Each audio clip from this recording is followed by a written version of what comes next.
Hello everyone, তোমরা সবাই কেমন আছো? নিশ্চয়ই ভালো আছো। সোনা মায়ের চ্যানেলে তোমাদের সবাইকে স্বাগতম।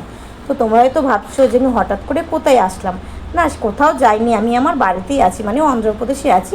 এটা হচ্ছে আমার ননদের বাড়িতে। তো আমার ননদ ইনভাইট করেছিল, তো এটা অনেক দিন আগেকার ভিডিও, ভাবলাম পোস্ট করি। তো দেখো ওদের বাড়ি চলে এসেছে এবং খাওয়া দাওয়াও করে নিচ্ছি। আর ইনি কে বলো তো? এনার ব্যাপারটা আমি একটু পরে বলছি। ইনি খুব ভালো মানুষ। তো আমার অনেকটা লেট হয়ে গেছিলো বলে তাড়াতাড়ি খেতে বসে পড়েছিলাম, তো আর কিছু ভিডিও শ্যুট করিনি।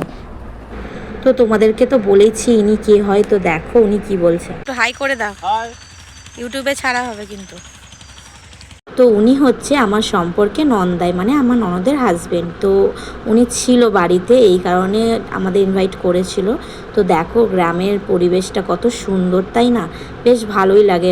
তো এখানে খুব হাওয়া দিচ্ছিল আর বেশ ভালো লাগছিল। আর ঈশান তো ছুটে ওইদিকে পালিয়ে গেছে, তাই তোমাদের আমি বলছিলাম। তো মানে কথাটা না অনেকটা আস্তে শোনা যাচ্ছে, এই কারণেই ভয়েসটা দিচ্ছি। তো চলো দেখো দেখো বন্ধুরা, ঈশান এখানে এসে ওর খেলা বন্ধ নেই, মানে ও যেখানে যায় ও সবার সাথে মিশে যায়। এই জিনিসটা খুব ভালো ওর জন্য। আর কি বলো তো, অনেকটা লেট হয়ে গেছে। আজকে আমরা এসেছি ওই আড়াইটার সময়, দুপুর আড়াইটা। তো অনেকটা লেট হয়ে গেছিলো, ভিডিওটা আর কন্টিনিউ করিনি।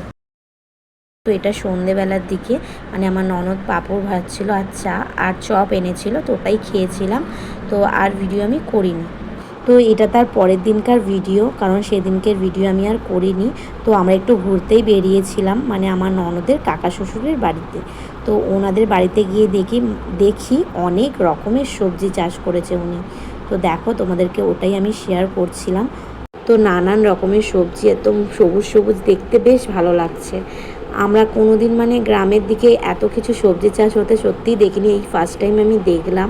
কত রকমের বেগুন, বাঁধাকপি, তারপরে ওলকপি, লঙ্কা, মানে নানান রকমের ফুল। বেশ ভালো লাগে এগুলো দেখতে। তো ওটাই তোমাদের বলছিলাম। তো কাকু বলে দিচ্ছিল যে কোনটা কী গাছ, সত্যি আমি জানি না ঠিক মতো, তার জন্যই কাকু বলে দিচ্ছিল। এই দেখো এখানে আবার একটা বড় পেঁপে গাছও আছে, অনেক পেঁপেও ধরেছিল। এই দেখো ওলকপি এখন অনেকটাই ছোট, তার জন্য এটা এখন হবে না, আরও 10-15 দিন পর এটা বড় হবে। আর জানো আমি তো কলকাতায় গেছিলাম, তো আমি নিয়ে গেছিলাম এখানকার সবজিগুলো, মানে এখানের নয়, কারণ কাকুদের গাছের সবজিগুলো এখন অনেকটাই ছোট আছে। তো আমাকে কাকু কিনে দিয়েছিল, তো বাড়িতে নিয়ে গেছিলাম, সবাই অনেক খুশি হয়েছে। আর জানো তো গ্রামের মানে একটা সবজির আলাদাই টেস্ট থাকে, শহরে যতই হোক কিন্তু গ্রামের সবজির একটা আলাদাই টেস্ট হয়।